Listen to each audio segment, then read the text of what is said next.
Hi there. आज की video के अंदर आपको CS508 मॉडर्न प्रोग्रामिंग लैंग्वेजेस के मिड टर्म के सॉल्व एमसीक्यूज करवाए जाएंगे और ये सॉल्व एमसीक्यू सीरीज की वीडियो है। कोशिश की गई है जितने भी सॉल्व एमसीक्यूज हैं इनके आंसर्स आपको करेक्टली प्रोवाइड किए जाएं और अगर आप इनको खुद से मैच कर लें आपके लिए और भी बेटर होगा। इससे आपकी प्रैक्टिस भी होगी और अगर इसके बाद भी कोई मिस्टेक होगी वो भी आपके सामने आएगी। इसमें सबसे पहला ये कि जो ब्लॉक स्ट्रक्चर फीचर है एल्गोल 60 का हैज डैश स्कोप। सो कौन सा स्कोप है वो है लोकल। और उसके बाद है हमारे पास के जो डेसिमल फिक्स पॉइंट टाइप है उसके अंदर जो डिस्टेंस है वैल्यूज के दरमियान इंप्लीमेंट होता है एज अ पावर ऑफ किसकी 10।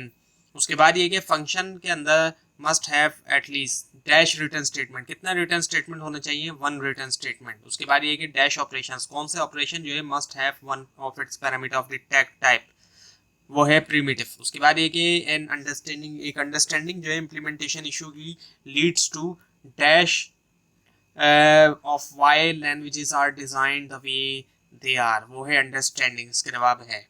उसके बाद ये कि जो इम्पेरेटिव प्रोग्रामिंग लैंग्वेजेस हैं वो डायरेक्ट रिजल्ट हैं किसका? वॉन न्यूमैन आर्किटेक्चर का। उसके बाद है हमारे पास कि कौन सा स्टेटमेंट जो है वो ट्रू है? Is true from programming language evolution perspective. जो प्रोग्रामिंग लैंग्वेज का एवोल्यूशन पर्सपेक्टिव है 1970s के एरा के बारे में, वो है era of effective software technologies.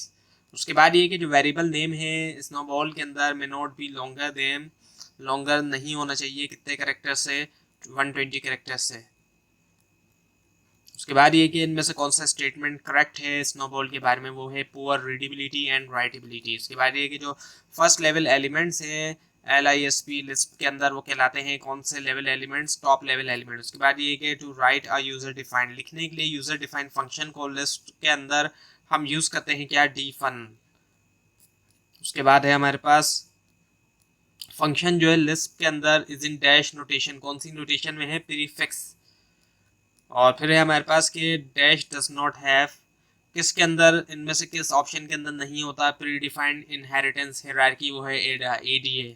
और फिर है हमारे पास कि अगर प्रोग्राम जो है वो रिटर्न लिखा जाता है पार्टिकुलर लैंग्वेज में वो डैश होता है then the cost of failure of the system में बी सिग्निफिकेंट, वो है रिलायबल।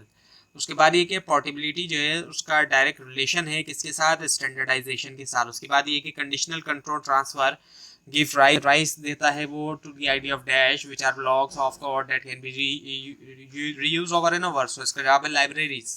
और फिर है हमारे पास कि जो आइडेंटिफाई द फीचर है, आइडेंटिफाई करें फीचर को जो कि अवेलेबल नहीं था फोर्ट्रेन 4 में, वो है सपोर्ट फॉर स्ट्रक्चर्ड प्रोग्रामिंग। उसके बाद ये कि डैश प्रोग्रामिंग लैंग्वेज, कौन सी प्रोग्रामिंग लैंग्वेज जानी जाती है राइट ओनली लैंग्वेज के तौर पे? वो APL। उसके बाद ये कि स्नोबॉल जो है वो स्केस डैश इनसेंसिटिव।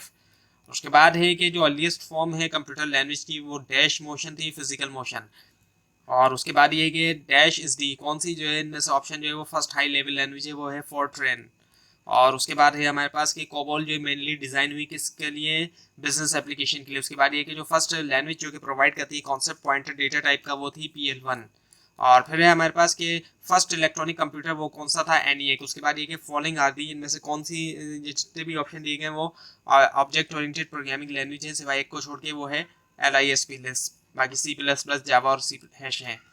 और उसके बाद ये कि following are imperative language, imperative languages जितनी भी दी गई है एक को छोड़ के, वो है लिस्प।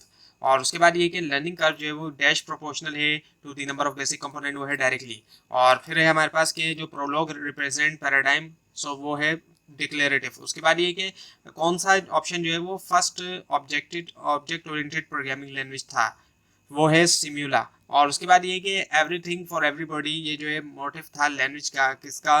PL1। उसके बाद ये कि स्नोबॉल जो है वो डिज़ाइन हुई कौन से पर्पस के लिए? स्ट्रिंग मैनिपुलेशन के लिए। और फिर है कि लर्निंग डिफरेंट लैंग्वेजेस हेल्प करता है इंक्रीज करने में क्या? To express programming concept, so capacity, increasing the capacity.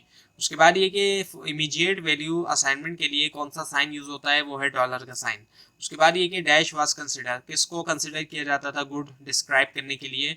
Algorithms को, वो है एल्गोल। तो ये थी आज की वीडियो। आपको अगर इस बारे में कोई क्वेश्चन है या इसके अंदर कोई मिस्टेक दिखाई दे उसके लिए आप नीचे कमेंट कीजिए और ये फाइल आप नीचे डिस्क्रिप्शन बॉक्स में दिए गए लिंक से हासिल कर सकते हैं। लेकिन अगर आपको लिंक ना दिखाई दे उसके लिए आप नीचे कमेंट कीजिए और इस पूरी सीरीज को देखने के लिए इस चैनल को सब्सक्राइब कीजिए, बेल आइकन के ऊपर क्लिक कीजिए। Thanks for watching this video and best of luck for your exam.